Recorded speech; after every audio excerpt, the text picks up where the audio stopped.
Hello everyone. Let us continue with database management system part 2 SQL function and joins. Today we will study about SQL commands covered in class 11th. Select distinct from, where, in, between, like, null, is null, order by, group by, and having clause. SQL functions, sum functions, average functions, count, maximum, minimum, joins, equijoins and natural joins. Before starting this, we have also studied about the various type of SQL commands in MySQLs and continue with the commands which we have studied in class 11th. So let us start. Select command. Now select command perform the selection as well as projections. In class 11th you have studied about what is selection and projection. Selection means to say we have to retrieve all the data in particular columns, and projections mean to say that we have to show the specific column from the tables. So selection ability to return the tuples, or we can say row, in a relation with the all attributes. यहाँ पे जो है selection से मतलब क्या होगा कि जितना हमारा रिलेशन या टेबल के अंदर जो डाटा है वो पूरा हमारा उस पर्टिकुलर टपल्स के अंदर हमें रिटर्न होगा. अब इसको लिखने का तरीका क्या है कि यहाँ पे हम लिखेंगे सिलेक्ट, यहाँ पे देंगे कॉलम का नाम और अगेन कॉलम नेम, फिर फ्रॉम क्लोज यूज़ करेंगे और यहाँ पे देंगे टेबल का नाम और select what to select from which tables and specifying with the conditions. यहाँ दोनों चीज़ों में देखा आपने कि यहाँ पे सिंपल था कि टेबल से हम डाटा रिट्राइव कर रहे हैं फ्रॉम क्लॉज के साथ, लेकिन यहाँ पे क्या है, एक कंडीशन लगा रहे हैं. जब सिंपल रिट्राइव करेंगे ये तो हम लोग डील करेंगे इसके साथ, सिलेक्शन पोर्शन के साथ. और जब हमने क्या करना है, वेयर क्लॉज यूज़ कर दी स्पेसिफिक कॉलम के लिए, तो हम लोग यहाँ पे इम्प्लीमेंट करेंगे इसको प्रोजेक्शन. एग्जाम्पल के लिए हमने लिखा select star from teachers. No star, जब हमने स्टार यूज़ किया तो इसका मतलब क्या है कि जो जितने हमारे पास इस टेबल के अंदर रोज हैं वो हमें डिस्प्ले हो जाएंगे. तो ये हमारे पास इसका सेलेक्ट स्टार फ्रॉम, तो ये हमें डाटाबेस से इस टीचर रिलेशन से जो रो है वो सारी ड्राइव हो जाएंगी. प्रोजेक्शंस सेलेक्टिंग स्पेसिफिक रो के लिए हम वेयर क्लॉज लगाएंगे और वेयर के साथ हम क्या करेंगे, क्या चीज़ हमें चाहिए वो लिखेंगे हम, required specific conditions with tuples to fetch. Simple हम यहाँ पे लिखा select star from teacher where department is equal to Hindi. अब ये जो पूरे का पूरा है ये स्पेसिफिक रो हमें रिट्राइव करेगा. Where this is department is equal to but Hindi. But in previous भी यहाँ पे हमने देखा कि हमें डिफरेंट डिपार्टमेंट है, Hindi, computer science, math, chemistry, English. तो हमने किसको रिट्राइव किया, सिंपल यहाँ पे हिंदी को. नेक्स्ट है हमारे पास डिस्टिंक्ट क्लॉज. डिस्टिंक्ट का मतलब क्या होगा हमारे पास कि जितनी भी डुप्लीकेट हमारे पास क्या होगी, रो होगी, इनको ये क्या करेगा, रिमूव करेगा. तो ये हम टेबल के अंदर डाटा देख रहे हैं, एम्प्लॉय टेबल के अंदर. तो इसमें हमारे पास जो है कि ये एम्प्लॉइज़ हैं, ठीक है. यहाँ पे जॉब्स हमारे पास डिफरेंट टाइप की हैं, जैसे ये देखेंगे क्लर्क है, सेल्समैन है, मैनेजर है, प्रेसिडेंट है, सेल्समैन है. तो यहाँ पे आप देख रहे हैं कि क्लर्क काफ़ी टाइम रिपीट हो रहा है, एनालिस्ट काफ़ी टाइम हो रहा है, और यहाँ पे डिपार्टमेंट देखेंगे 10-20, ये यहाँ तक डिफरेंट डिपार्टमेंट है. तो हम चाहते हैं कि हमारे पास स्पेसिफिक डिपार्टमेंट या स्पेसिफिक जॉब या स्पेसिफिक उस का डाटा रिट्राइव हो, तो हम सिंपली यूज़ करेंगे सेलेक्ट डिस्टिंक्ट कीवर्ड यूज़ करेंगे और किस कॉलम से उस कॉलम का नाम देंगे, फ्रॉम, ये हम देंगे टेबल का नाम। जब हम इस कमांड को रन करेंगे तो ये हमें स्पेसिफिक क्या है कि जितने हमारे पास ये डुप्लीकेट क्या थे, रोज़ थी, उनको एलिमिनेट कर दिया और उसने जो हमारे पास जो एक्चुअल डाटा है वो हमें डिस्प्ले करवा दिया कि हमारे पास 3 ही टाइप के डिपार्टमेंट यहाँ पे एम्प्लॉय रिलेशन के अंदर अवेलेबल है। नेक्स्ट है condition based on a range. Range के लिए हम between and not between operator use करें। रेंज तो जब हमें पता है कि हमने किसी 2 इंटरवल के अंदर का डाटा को ड्राइव करना है तो हम यूज़ करेंगे रेंज वैल्यू और within specific condition. Now syntax है बिटवीन के लिए सिलेक्ट या कॉलम नेम देंगे, फ्रॉम क्लोज लगाएंगे, फ्रॉम आगे टेबल का नाम वेयर, ये column name, then between, then value 1 and value 2। अब इसके लिए एग्जांपल के लिए हम देखेंगे कि ये हमने यूज़ किया यहाँ पे डिपार्टमेंट नंबर की बात, तो ये हमारे सारे के सारे डिपार्टमेंट हैं। अब हम ये चाहते हैं कि जो डिपार्टमेंट हैं वो मुझे सिर्फ डिपार्टमेंट 10 और 20 के डाटा डिस्प्ले हो, तो मैंने क्या लिखा है यहाँ पे select star from EMPL where department number between 10 and 20। तो 10 और 20 की रेंज में हमें जो जितने रोज़ हमारे पास अवेलेबल हैं वो हमें रिट्राइव करके मिल जाएंगे। तो ये आप देखेंगे यहाँ पे ये इसी बेस से जो नॉट बिटवीन है वो क्या करेगा कि जो 10-20 डिपार्टमेंट को छोड़ के जो बाकी जो हमारे पास डिपार्टमेंट हैं उनका डाटा हमें डिस्प्ले करेगा। तो select star from EMPL where department not between 10 and 20। जब हम इसको रन करेंगे तो ये हमें क्या है कि 10 और 20 को छोड़ के हमारे पास इस रिलेशन के अंदर डिपार्टमेंट 30 है।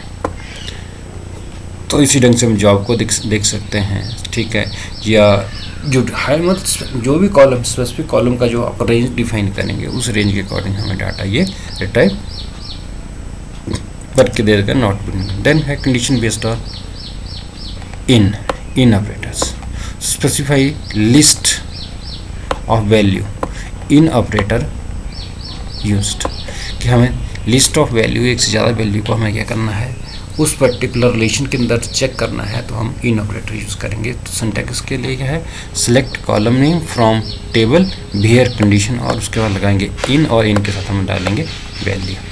तो हम इसमें स्पेसिफिक कॉलम के साथ कोई भी वैल्यू की रेंज को स्पेसिफाई करें। अब ये देखेंगे हम, ये हमारे पास पूरा टेबल का डाटा है। अब इसमें हमने क्या कर रहे हैं कि हम चाहते हैं कि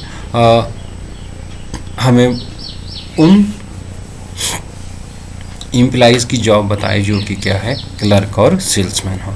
तो हम यहाँ पे MySQL star select star from EMPL where job in clerk comma salesman.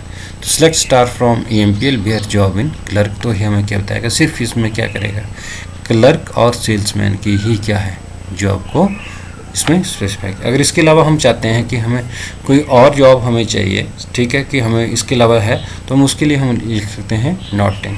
तो नॉट इन जब हम यूज़ करेंगे, not in operator is opposite in the in operators that match find the return the row that do not match the list. हमने क्या किया clerk, तो clerk और इसको छोड़ के, ठीक है, जितनी कौन सी जॉब बची हमारे पास मैनेजर है और एनालिस्ट और प्रेसिडेंट, तो ये जॉब हमारे पास क्या है इसके अंदर इनको छोड़ के जो हमें मिल जाएंगे। देन है लाइक ऑपरेटर्स, इंपॉर्टेंट है ये लाइक ऑपरेटर हम यूज़ करते हैं। ध्यान रखना है कि जो कॉलम है कॉलम का टाइप क्या होना चाहिए, कैर होना चाहिए या वेर कैर होना चाहिए। Like operator search the column to find if part of column match the string specified in the parenthesis after like operators. So condition based on pattern matching build card, ठीक है, 2 हमारे पैटर्न है, एक percentage है, match anything and underscore match any one characters. इसमें क्या है कि जब हम स्टार परसेंटेज यूज़ करेंगे तो ये क्या करेगा कि जो भी उसको मैच करेगा उसके अकॉर्डिंग डाटा को रिट्राइव कर देगा, लेकिन जब अंडरस्कोर लगाएंगे तो स्पेसिफिक उसी चीज़ को ढूंढेगा जो हमारे पास क्वेरीज के अंदर हमें चाहिए। तो कैसे यूज करेंगे इसको, select column name from table name where column name like patterns. जो पैटर्न हम देंगे, पैटर्न क्या होगा, परसेंटेज के साथ और अंडरस्कोर के साथ, ठीक है। तो इसको एग्जांपल के साथ हम स्टडी करते हैं। Select star from MPL where job like S%। इसका मतलब क्या होगा कि शुरू में क्या होगा, S होगा और S के बाद कोई भी टाइप का हमारे पास इसमें करेक्टर रहेगा। तो आप देखेंगे, तो आप देखेंगे, देखिए पहले हमने क्या लिखा, S किसको कर रहे हैं हम लोग, जॉब को। तो जॉब में अगर हम देखेंगे तो पहला क्या है, S। तो S वाले हमारे पास नाम सिर्फ सेल्स में। इसी ढंग से अगर हम यहाँ पे नेम कर देते हैं तो नेम के हिसाब से हमें नेम को ये बता देगा कि जो S से नेम होगा तो क्या जाएगा, स्मिथ को बता देगा, सीट को बता देगा, ठीक है। फिर उसके बाद स्कॉट को बताएगा, और बस यही 3 नाम हमें ये बताएगा। देन अब ये स्पेसिफिक दूसरा था हमारे पास अंडरस्कोर n। अब ये क्या है, यहाँ पे क्या होना चाहिए, ए करेक्टर होना चाहिए, ए करेक्टर के बाद n होना चाहिए, और n के बाद कुछ भी हो जाएगा, मतलब इसमें ये होगा एनी करेक्टर्स। तो आप इसमें हमने किस कॉलम को चेक किया, ई नेम को। तो ई नेम में देखेंगे तो पहला अल्फ़ाबेट क्या आ रहा है, ए, और उसके सेकंड क्या है हमारे पास, n।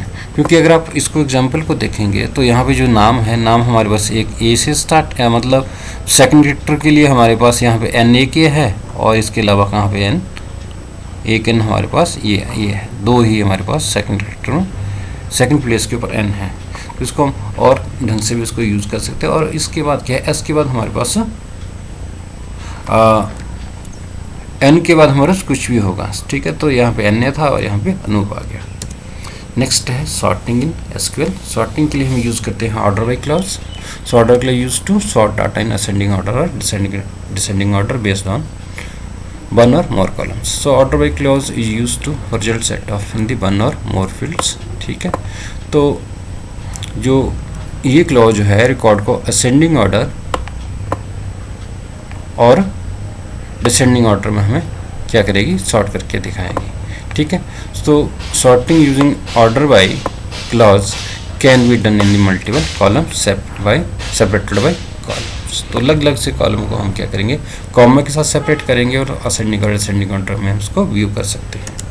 तो ये एग्जांपल है, select column list from table name where condition then order by column name ascending और डिसेंडिंग।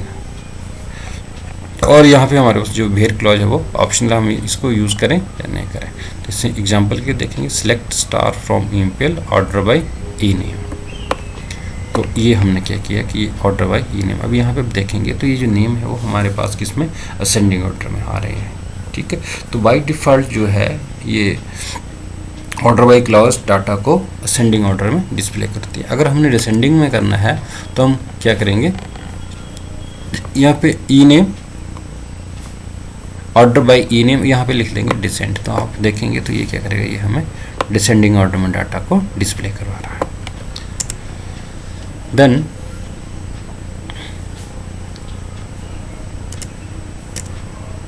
इसके आगे हमारे पास aggregate functions. Now aggregate function को हम दूसरा नाम देते हैं ग्रुप फंक्शंस, ठीक है। तो इसको हम सिलेक्ट कमांड के साथ क्या करते हैं, ग्रुप करते हैं, ठीक है। तो जो हमारे पास फंक्शन है वो ये फंक्शन है, मैक्स फंक्शन है, मिनिमम फंक्शन है, सम फंक्शन है, एवरेज फंक्शन और काउंट फंक्शन है। ये 5 हमारे पास एग्रीगेट फंक्शन है। इनका काम क्या है, ये मैक्सिमम और highest value among the given column और एक्सप्रेशन हमें रिटर्न करेगा।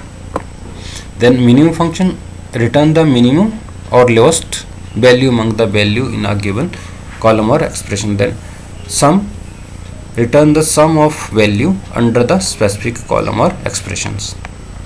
देन रिटर्न एवीजी, इसको बोलते हैं average, return the average value under specific column और expression. Then count total number of value और record under the specific column, कि particular column के अंदर हमें काउंट करने के देते हैं कितने इसमें रिकॉर्ड है, तो हम काउंट फंक्शन यूज़ करेंगे। तो इसको समझते हैं, सिलेक्ट स्टार फ्रॉम EMPL, ये हमारे पास टेबल का डाटा है। अब हम यहाँ से देखते हैं, हमने लिखा select max salary from EMPL।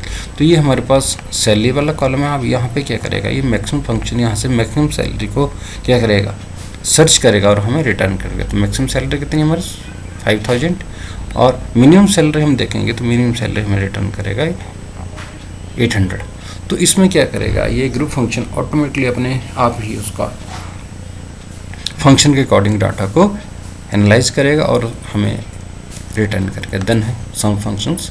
So sum function use to calculate the sum of that particular columns. तो यहाँ पे एग्जांपल लिया सम सेल। सम सेल क्या करेगा, टोटल सैलरी का हमें 29035 में कैलकुलेट करके बताएगा। देन एवरेज हम देखना चाहते हैं कि एवरेज सैलरी कितनी है, तो select AVG sal from EMPL. So AVG तो हमें 2070.93 हमारे पास एवरेज सैलरी है किसकी, एम्प्लॉइज की। Then count function use to count the number of value in a columns. It takes one argument which can be any column name और an expression based on columns or an asterisk. So when the argument column name or expression in both columns can't return the number of non-null value. अगर हमने क्या किया है, star use किया है, तो ये क्या करेगा, ये टोटल रिकॉर्ड को काउंट कर देगा। अगर मैं काउंट की यूज़ किया तो जहाँ नल वैल्यू उसको काउंट नहीं करेगा, और स्टार यूज़ किया है तो क्या करेगा, काउंट। अब यहाँ पे देखेंगे, देखो यहाँ पे लिखा हमने count, select count distinct job. हम क्या कहते हैं, डिस्टिंक्ट क्या करेगा, हमें डुप्लीकेट को रिमूव करेगा जॉब्स को, और ये क्या करेगा, काउंट करेगा कहाँ एम्प्लॉय से। तो ये हमें टोटल कितनी जॉब बताएगा, 5। ठीक है। सिलेक्ट स्टार फ्रॉम ईमेल, तो ये हमें टोटल रिकॉर्ड कितने हैं उस रिलेशन के अंदर वो हमें रिटर्न करेगा। Then an SQL clause is used to combine 2 or more row based on the column field between them. So while querying for a join, more than one table is considered in from clause. The process of combining data in multiple table is called joins. जब हम एक से ज़्यादा table को आपस में क्या करेंगे, कंबाइन करेंगे, तो उस प्रोसेस को हम बोलेंगे ज्वाइन। और ज्वाइन जो है वो एक्सेप्ट करेगा डाटा फ्रॉम 2 और more than 2 related tables by performing joins on the table using var clause. तो 2 टाइप के मेरे ज्वाइन हैं, इक्की join and natural joins. So let us understand what is इक्की ज्वाइंस। एन इक्की joins is a simple SQL joins conditions that use the equal to sign as comparison operators। और यहाँ पे हम अंडरस्टैंड करते हैं इसको। Select column 1 column 2 from table 1 table 2 where table 1 dot column equal to table 2 dot column. तो यहाँ पे देखिए ये स्टूडेंट टेबल है, ये हमारे पास कौन सा है, फी टेबल है। तो हमने क्या किया यहाँ पे, कंसीडर किया स्टूडेंट। ठीक है। जब हम इसको ज्वाइन के थ्रू हमने यूज़ किया, सिलेक्ट ये किया हमने, यहाँ पे लिखा ये 2 कॉलम का डाटा है हमारे पास। Select S dot roll number comma name fee from student S fee F where S dot R number equal to F dot R number. तो इसमें क्या है, ये जो है ये टेबल के लिए हमने क्या बना दिया, अलाइस बना दिया उसके लिए। ये देखो यहाँ पे अगर इसकी जगह हम क्या कर सकते हैं, स्टूडेंट भी लिख सकते हैं और फीस भी लिख सकते हैं। तो हमने क्या यूज़ किया, एफ और एस। तो जब हमने यूज़ किया तो ये क्या करेगा कि जहाँ पे जो स्टूडेंट के अंदर जो रोल नंबर है और जो फीस के अंदर रोल नंबर है, जहाँ पे जो बराबर होंगे तो वो हमें क्या करेगा, ट्राई। अब यहाँ पे देखेंगे, देखिए इसके अंदर क्या है, स्टूडेंट के अंदर 1 2 3 4 और फीस के अंदर है 2 3 4। तो इसमें क्या हुआ, अब दोनों में जो क्या होना चाहिए, रोल नंबर सेम होना चाहिए। तो यहाँ पे क्या है, दोनों टेबल में 2 3 4 है और फीस टेबल में 2 3 4। तो हमारे डाटा टाइप हो जाएगा ये। तो यहाँ पे क्या देखेंगे, तो ये डाटा कहाँ से था, हमारे टेबल 1 से, और ये क्या था टेबल। तो यहाँ पे क्या नाम के साथ हमारे किसकी फीस आ गई, इन बच्चों की। तो ये हमारे पास